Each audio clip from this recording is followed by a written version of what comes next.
What? మా అమృత గురించి మీకు ముందే తెలుసా? ఆశ్చర్యంగా ఉంది, నమ్మలేకపోతున్నాను కూడా. అమృత గురించి నాకు తెలియపోవడం ఏంటి అంకుల్? తను చిన్నప్పటి నుండే నాకు పరిచయం. పాపం తనకి ప్రేమ తప్ప ఇంకో ప్రపంచం తెలియదు. తను ఒక్కగానొక్క కూతురు.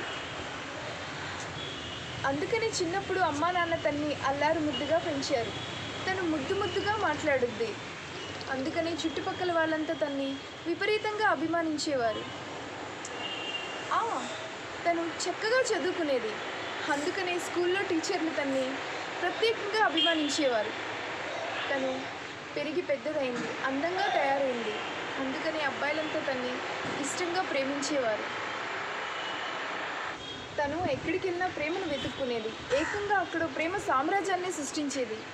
ఈ ప్రపంచంలో ప్రేమ తప్ప ఇంకేది గొప్పది కాదని ఏవేవో కారణాలు చెప్తూ మొండిగా వాదించేది. ప్రేమ అనేది ఆమె వీక్నెస్ అని కొంతకాలానికి అందరికీ తెలిసిపోయింది. ప్రేమ పేరిట ఎంతోమంది తనకు దగ్గరై ఆమెతో ఆమె జీవితంతో ఆడుకున్నారు.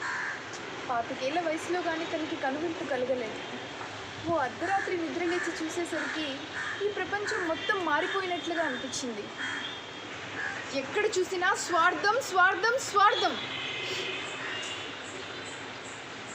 ప్రేమ లేని ఈ ప్రపంచంలో బతకాలా వద్దా అనేది తనకి ఎంతకీ అర్థం కాలేదు. ఆలోచనలతో ఎన్నో నిద్రలేని రాత్రులు గడిపింది. ఆలోచిస్తూ ఆలోచిస్తూ పిచ్చిదైంది. తన ప్రేమ పిచ్చిదైంది.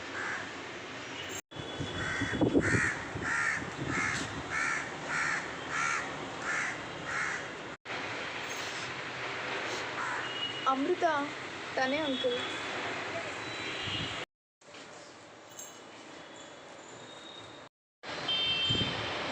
Hi, I am Sirisha, movie and TV artist. This is my audition.